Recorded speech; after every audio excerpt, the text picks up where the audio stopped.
Hello guys, ako si Hope Malikay. Welcome sa Propesya. Ang sasabihin ko sa inyo ngayon ay opinion at komento ko lamang ayon sa Deuteronomio 29:29. Many shall run to and fro, and the knowledge shall be increased.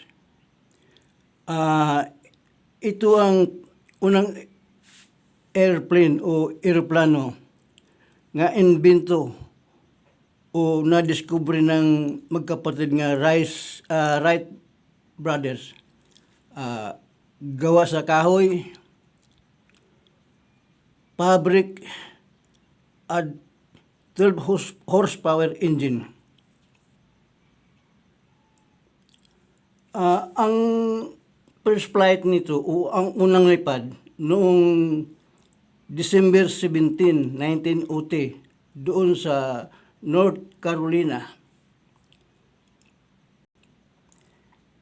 Ito ay napaunlad, napaganda sa tulong ng siyensya at technology. Yan, military aircraft. Mga military aircraft yan. Passenger aircraft, yan. Oh, yan. Drone nga taxi. Drone. Nagagamit sa farming. Yan, ang nag-i-spray sa farming. Sa halaman. Sa mga tanim. Mga airship ng drone. Yan pa. Airship ng drone. At iba pa.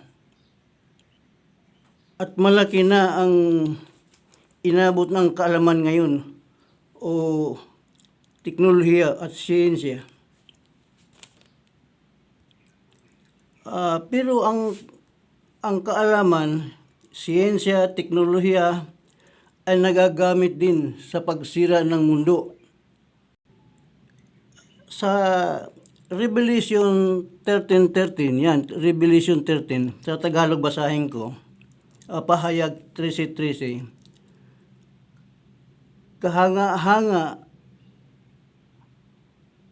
ang kababalaghan ng ginawa ng pangalawang halimaw. Nagpaulan ng apoy mula sa langit. Ang apoy mula sa langit ay gamit ang science at technology. Ang missile at drone ay napaka-importante sa mga bansa. Ayun, pati drone nagamit na rin sa kasamaan. Umunlad ang teknolohiya, pero nagamit naman sa pagwasak ng mundo, pati drone. Sa 12 Days War, Operation Rising Lion,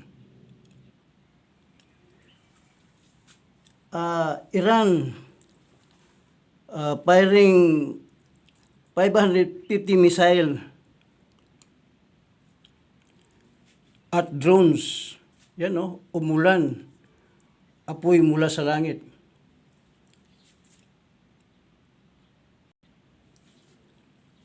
Noong August 6, 1945,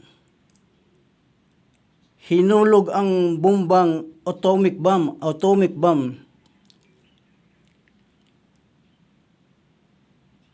Ang pangalan, Little Boy, sa Hiroshima.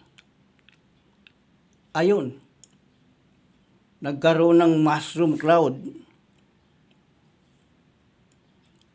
Napagkalaki ng mushroom cloud. Ang pinsala, 100,000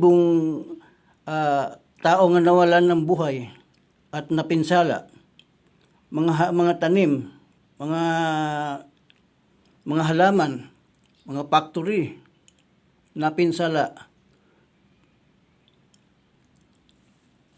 Ang pinsala sa Hiroshima at Nagasaki ay hindi lang parte rin sa mga malapit nga lugar na pinsala din sa radiation.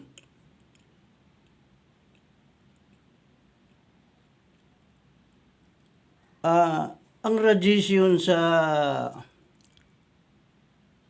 Hiroshima at Nagasaki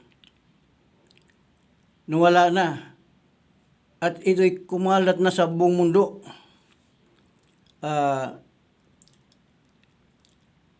Radiation, wala na. Kumalat na. Pati tayo tinamaan na rin. Mga sakit umabot na sa atin dito ngayon. Ang kaalaman, siyensya, teknolohiya, nagamit din sa pagsira ng ating mundo. Yun, umunlad nga. May balik naman. Many shall run to and fro, and the knowledge shall be increased. Ang kaalaman nito ay patuloy nga pag-unlad sa ating mundo. Patuloy din ang pagwasak sa ating mundo. At hindi kalooban ng langit. Nung sumabog ang bomba sa Hiroshima, at dahil mataong lugar ito, daang libo ang natanggalan ng balat, natanggalan ng laman, mga buhay nga tao. Walang balat, ang ibang tanggal ng laman, kulang-kulang ang laman. Ang napasama pa, pagkatapos sa bomba ay umulan ng malakas.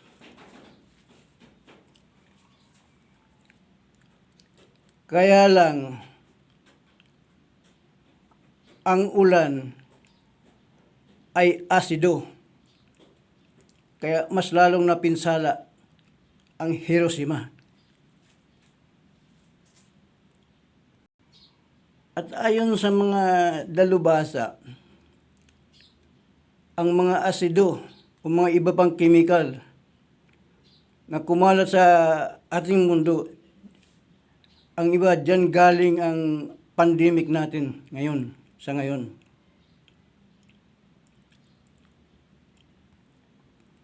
Ang Hiroshima at Nagasaki,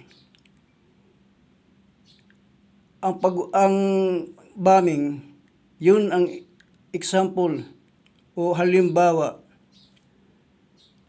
sa pag-unlad ng teknolohiya. Guys, thank you and God bless.